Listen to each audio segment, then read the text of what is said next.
এই জন্য অনেক সময় বলে না যে গাড়ির উপরে নাও আর নাওয়ার উপরে গাড়ি, নৌকার উপরে গাড়ি আর গাড়ির উপরে নৌকা, ঠিক না বেঠিক? আমি আজকে আপনাদের এখানে বুঝাচ্ছি আমাদের বাড়িতে ওনাকে নিয়ে গেছে গানি স্যার বোঝানোর জন্য।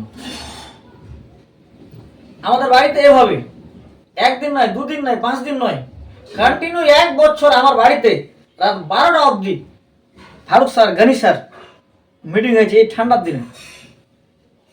ওইদিকে মুরগা চলছে, এদিকে মিটিং হচ্ছে। আমার ভাই আমাকে অনেক সাপোর্ট করেছে। ঠান্ডার সময়তে রাত 12টার সময়তে একটা মেয়ে খানা বানাচ্ছে, 15 জন 20 জন 30 জনের খাবার বানাচ্ছে।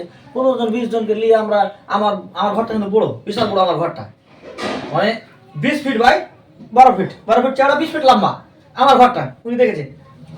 তো আমার ঘরে 15 জন 20 জন বসে আছে, কোনো অসুবিধা নেই। এদিকে খাওয়া হচ্ছে আর এদিকে ফের ফারুক স্যার মিটিং দিচ্ছে। আজকে আপনাদের আমি যেভাবে বলছি ওই দিনটা 2021 সালের কথা বলছে বেটা, এটাই বলে গাড়ির উপরে নাও আর নাওয়ার উপরে গাড়ি। আমি এই কালীচকের লোককে বিশ্বাস করেছিলাম। কালীচকের লোককে আমাদের ওই এলাকায় বিশ্বাস করে না।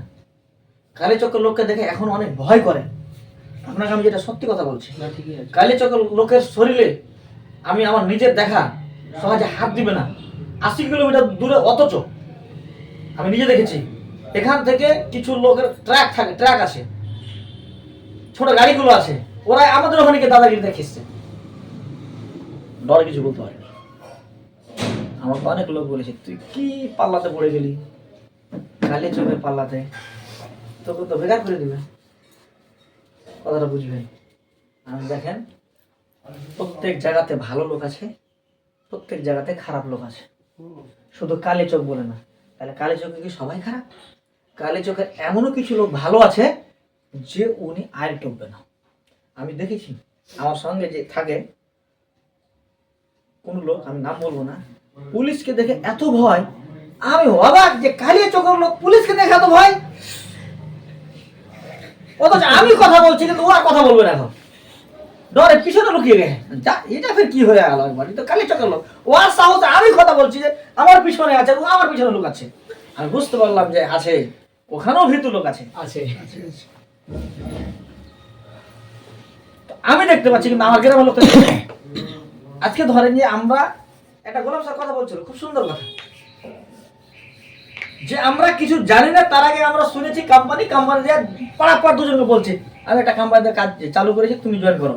আর যেমন ওকে বলা খুব ভুলের সাথে বলেছি, ওকে বললে মনে হয় জয়েন করে নেবে, আর তেমন তোকে তুমি পরে দেখে কি বলছিস উল্টা পাল্টা, হয় নাকি?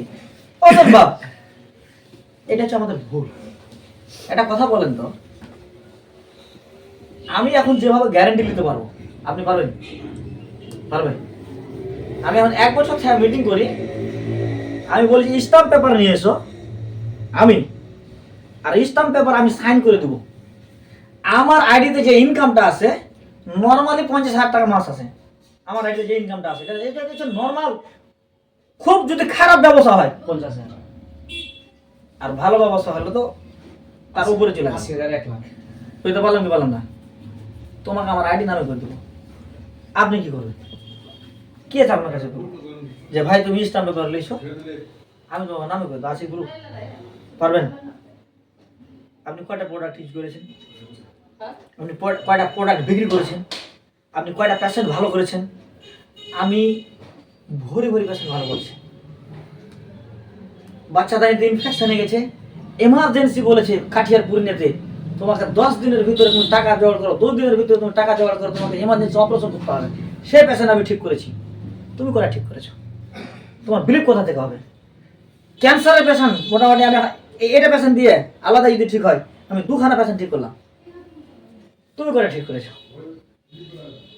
আমি বিভিন্ন পেশেন্ট যেগুলো ভালো ভালো হসপিটাল থেকে, পাটনা, পারাস, বিহারের ভিতরে সবচেয়ে বড় হসপিটাল যেটার নাম হচ্ছে পারাস, সেই হসপিটাল থেকে রিজেক্ট হওয়া পেশেন্ট আমি ঠিক করেছি, তুমি কোনটা ঠিক করেছো?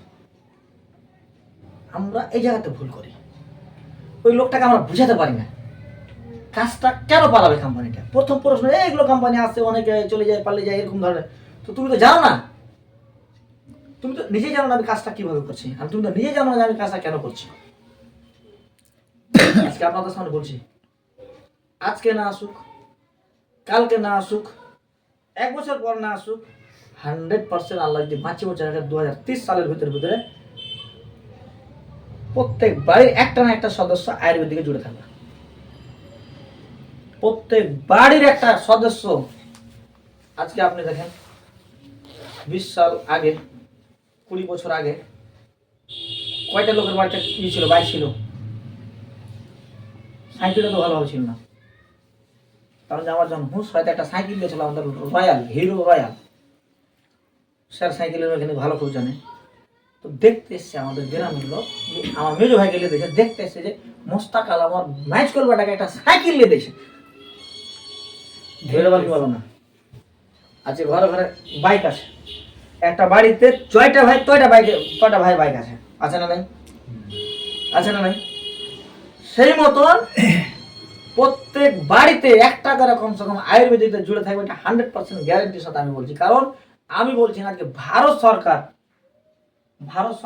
নিজে উঠে পড়ে লেগেছে এই ব্যাপারটা। ভারত সরকার নিজে লেগেছে এটাকে নিয়ে, আমি লাগিনি। যেটা আমাদের এখন প্রাইম মিনিস্টার আছে, যিনি এখন ভারতকে শাসক চালাচ্ছে, যিনি যত বড় বড় নেতা, কংগ্রেস থেকে বিএসপি থেকে যত বড় বড় নেতা আছে, সবাই এখন আয়ুর্বেদিক ফোকাসিং করেছে।